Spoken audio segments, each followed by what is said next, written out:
Good evening, my dear friends. In this video lecture, we will discuss about literary ages. Literary ages के बारे में इस video में हम डिस्कस करेंगे। तो यहाँ पे हम जानने की कोशिश करेंगे कि क्यों लिटरेरी एजेस को डिवाइड करने की ज़रूरत पड़ी, ठीक है। Why do we need to categorise the literary ages. तो the first thing that comes in our mind, जो जानने में आती है, तो वो पहली चीज़ ये हो सकती है कि अध्ययन की सुविधा को ध्यान में रखते हुए to keep in mind one thing that is the convenience of study. Second thing as per the literary journals. And third thing जो रूलर्स थे वहाँ पे जिन्होंने रूल किया, ठीक है, जैसे एलिजाबेथ है, क्वीन एलिजाबेथ और क्वीन विक्टोरिया या अगस्टस की बात करें तो इनके बेसिस पे भी लिटरेरी एजेस को डिवाइड किया गया, ठीक। तो अब लिटरेरी एजेस में जो पहला जो हमारे पास जो टाइम ड्यूरेशन, जो पहली यहाँ पे टाइम ड्यूरेशन है वो कौन सी है? ओल्ड इंग्लिश पीरियड के बारे में। ओल्ड इंग्लिश पीरियड यानी कि जो कि आपको पता होगा जिसका टाइम पीरियड क्या है, 1452 1066 1452 1066 जिसका टाइम पीरियड है, तो जिसको ओल्ड इंग्लिश पीरियड के नाम से भी जाना जाता है, which is also known as Anglo Saxon period. Anglo Saxon period के नाम से जाना जाता है। अगर इस ड्यूरेशन के बारे में बात करें तो यहाँ पे जो सबसे बड़ा वर्क हम बात करें तो वो आपने सुना होगा, जो हिस्टोरियन थे वेनरेबल बेड, जिन्होंने क्या लिखा था, the ecclesiastical history of English people करके आपने सुना होगा इस वर्क के बारे में। तो 1066 से अगर आगे की बात करें तो यहाँ पे क्या आ जाएगा, 1066 में वॉर ऑफ हेस्टिंग्स के बारे में आपने सुना होगा। 1066 से लेके अगर बात करें तो 1500 या फिर हम 1485 तक का टाइम पीरियड ले सकते हैं 1066 से लेके। तो ये हमारे कौन सी पीरियड में आ जाएगा? मिडिल इंग्लिश पीरियड में। अब मिडिल इंग्लिश पीरियड को अभी इसके भी 3 सब सेक्शंस हैं, बोल सकते हैं। इसके भी जो कुछ इसके अंदर भी कुछ जो पीरियड्स हैं उनके बारे में हम स्टडी करेंगे यहाँ पे। तो 3 पीरियड यहाँ पे मेनली हैं, जो कि पहला पीरियड आपने सुना होगा 1066 से लेकर 1340 तक का जो टाइम पीरियड है, जिसको एंग्लो नॉर्मन पीरियड के नाम से जाना जाता है। Anglo Norman period. इससे पहले वाला जो था एंग्लो सैक्सन पीरियड, जहाँ पे एंगल, सैक्सन और जूट करके आपने उनके बारे में भी सुना होगा। तो ये बाद में हम डिस्कस करेंगे, इनकी इंपॉर्टेंट वर्क्स भी जो राइटर्स थे, जो घटनाएं उन टाइम ड्यूरेशन में हो रखी है, उसके बारे में हम बाद में डिटेल में स्टडी करेंगे। मैं तो उसके लिए पर्टिकुलरली वीडियो लेके आऊँगा, पर जो एज है हमारी उसके हिसाब से ओल्ड इंग्लिश पे है या जैसे मिडिल इंग्लिश पे है। तो अगर चैनल पे नए हो तो चैनल को सब्सक्राइब करना ना भूलिएगा, अगर आपको वीडियो पसंद आती है तो तब, ठीक है। अब बात करें यहाँ पे 1340 तक का हमने बताया था 1066 से लेके एंग्लो नॉर्मन। अब 1340 से लेके जो 1400 का पीरियड है उसको एज ऑफ चौसर के नाम से जाना जाता है। The age of Chaucer has been put the name of this age we can say on the name of Geoffrey Chaucer. Geoffrey Chaucer जो है उनके नाम पे ही इस एज का नाम रखा गया। तो इसमें बात करें 1340 से लेके 1400 as of Chaucer. Geoffrey Chaucer जो कि जिनके लिए एपिथेट अगर बात करें तो किन किन नामों से जाना जाता है इनको? मॉर्निंग स्टार ऑफ रेनेसा के नाम से जाना जाता है। और इसके अलावा फादर ऑफ इंग्लिश पोइट्री और फादर ऑफ इंग्लिश लैंग्वेज, तो इन नामों से इनको जाना जाता है। The masterpiece of Geoffrey Chaucer is the Canterbury Tales. Magnum opus भी कहा जाता है मास्टरपीस को। तो कैंटरबरी टेल्स से इनका। तो अगले एज की बात करें तो इसी में मिडिल इंग्लिश की बात चल रही है। तो 1340 से लेकर 1400 तक हो गया। 1400 से 1485 तक का जो टाइम पीरियड है उसको बैरन एज के नाम से जाना जाता है। बैरन एज क्यों कहा जाता है? Why do we call it barren age? This is the question. तो बैरन एज क्यों कहा जाता है? Because in this age there was no much new creations. जो बात करें तो इस पीरियड में जो 1400 से 1485 तक का टाइम पीरियड था, this is known as barren age because in this age specially the imitations of Chaucer's work occurred. जो चौसर के जो वर्क्स थे उनका जो है इमिटेशन ही किया गया यहाँ पे, जो कि 2 आपने सुने होंगे, स्कॉटिश चौसेरियन और इंग्लिश चौसेरियन के नाम से फेमस हैं। तो उसमें जैसे विलियम लैंगलैंड हो गए आपके, और भी जो राइटर्स हैं, जो पोइट्स हैं, उनके बारे में हम बाद में डिस्कस करेंगे यहाँ पे। जॉन गार हो गई, जैसे आपने सुना होगा कन्फेसियो मेंटिस करके। तो 1485 से लेके जो अगले जो एज हमारी यहाँ पे जो पीरियड है उस पीरियड को किस नाम से जाना जाता है? Early Renaissance.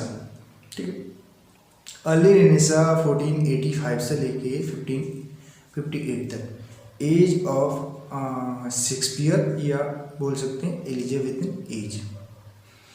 तो 1558 तक का टाइम पीरियड है अर्ली रेनेसा के नाम से जाना जाता है।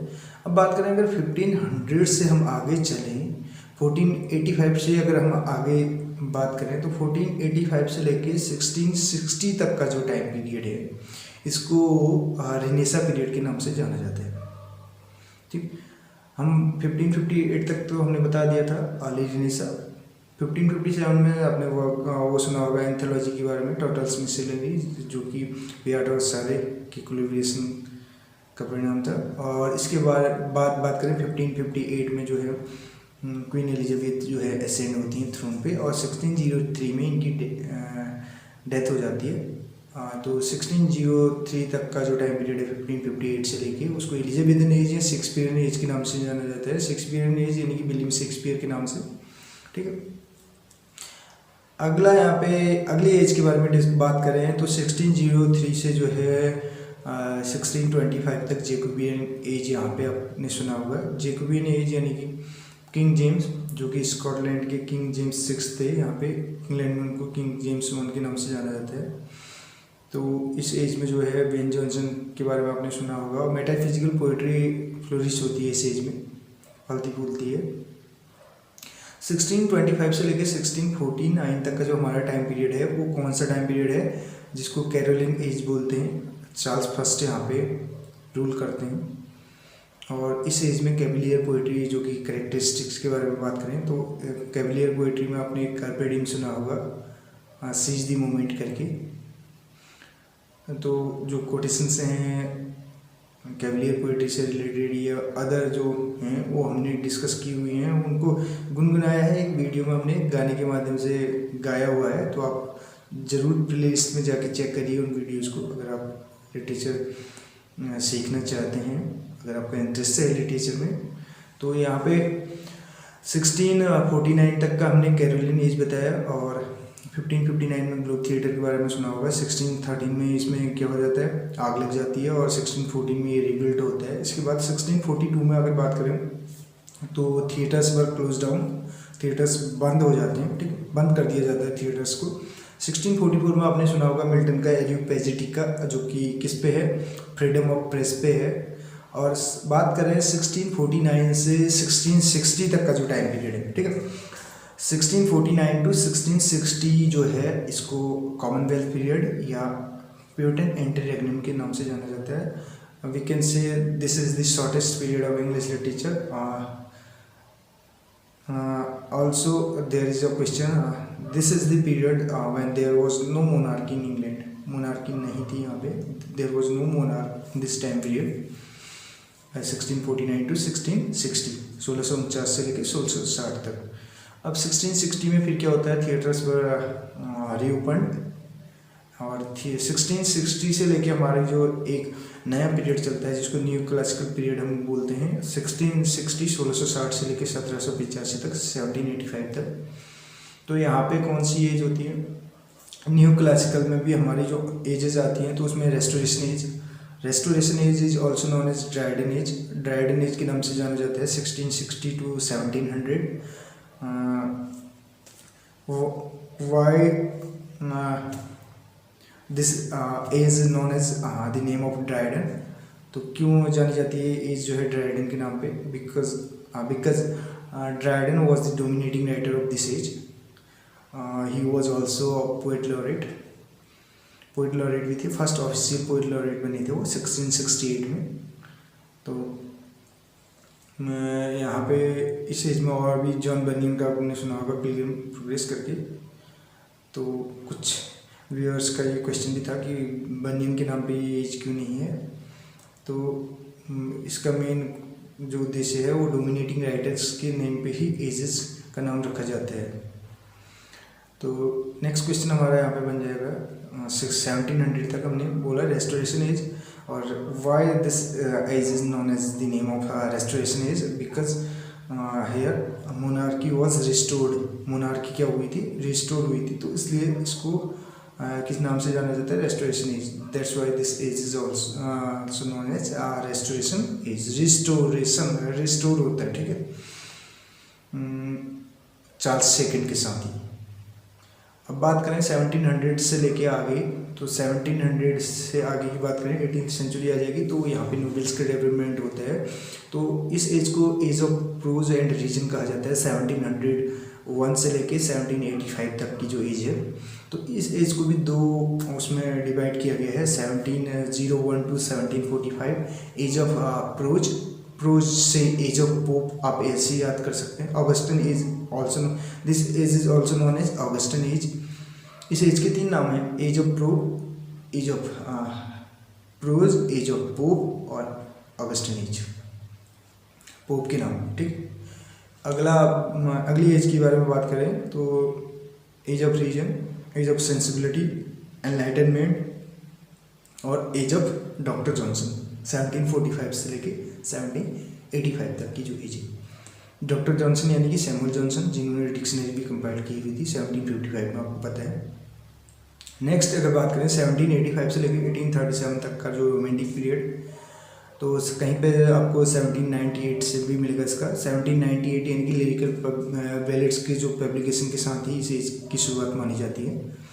तो 1798 में आपका, ठीक है। 1789 में आपको यहाँ पे बता दूँ फॉल ऑफ वेस्टाइल, जो कि फ्रेंच रिवॉल्यूशन के बारे में आपने सुना होगा, जिसका स्लोगन क्या है, स्लोगन आपको पता होगा।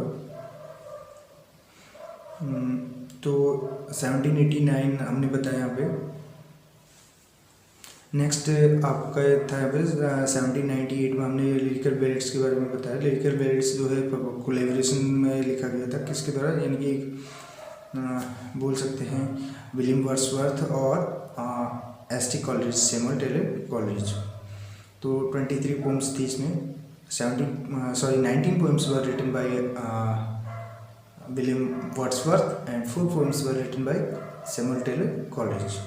4 पोइम्स किसके द्वारा लिखी गई यहाँ पे, एस टी कॉलरिज के द्वारा, और 19 पोइम्स जो थी, 19 जो कविताएं लिखी गई थी किसके द्वारा, विलियम वर्ड्सवर्थ के द्वारा। इसके बाद बात करें तो 1798 के बाद तो 1837 तक का, 1798 से 1837 तक का जो टाइम पीरियड था, इसको किस नाम से जाना जाता है, इसको रोमांटिक एज के नाम से जाना जाता है। 1837 से लेके आगे की जो एज है विक्टोरियन है, और 1817 में आपने कॉलेज का जो है बायोग्राफिया लिटरेरी के बारे में सुना होगा। नेक्स्ट आप देखिए 1837 से लेके 1901 तक एज ऑफ, यानी कि विक्टोरियन एज, क्योंकि 1837 पे क्या होता है, Queen Victoria ascends on the throne and 1901 में इनकी डेथ हो जाती है, ठीक। तो 1837 से लेकर 1901 तक विक्टोरियन एज है। इसको भी 2 पीरियड्स में डिवाइड किया जाता है फिर, जिसमें अर्ली विक्टोरियन और लेटर विक्टोरियन के नाम से। अर्ली विक्टोरियन जो है 1837 से 1901 तक, जिसमें कि इस एज को किस नाम से जाना जाता है, दूसरा एज ऑफ टेनिसन के नाम से जाना जाता है। Tennyson was the representative poet of this age. Victorian age की बात करें तो पोइट, रिप्रेजेंटेटिव पोइट बोल रहा हूँ मैं यहाँ पे, जिन्होंने Charles of the light brigade, Morte d'Arthur, ये पोएम वगैरह भी लिखी थी, आपको पता होगा इनके बारे में, जिन्होंने इन मेमोरियम भी लिखा है, ठीक। 1850 में जो पब्लिश हुआ था AHH एंड आर्थर हेनरी हेलम की डेथ पे लिखा था, जो LAG बोल सकते हैं, LAG। और 1837 से 1971 तक, और 1971 से जो आगे का जो टाइम पीरियड है, कब तक, 1871 से 1901 तक का जो टाइम पीरियड है, उसको एज ऑफ हार्डी, एस्थेटिसिज्म, डिकेडेंस, अलग अलग नामों से जाना जाता है, ठीक है। तो हार्डी के बारे में तो आप लोगों ने सुना ही होगा, टॉमस हार्डी के बारे में, जिन्होंने the return of the natives, Jude the obscure, Tess the d'Urberville, ऐसे इनके नोवेल्स हैं।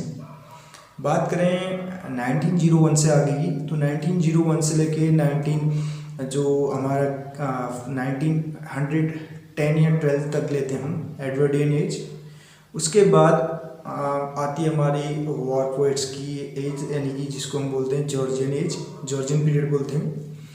तो 1912 टू 1922 तक हम इसको ले सकते हैं, जिसमें रूपर्ट ब्रूक आपने नाम सुना होगा, think only this of me if I should die, इस टाइप से है इनका। इसके अलावा विल्फ्रेड ओवन का आपने सुना होगा, my subject is war, pity of war, he was died on the battlefield.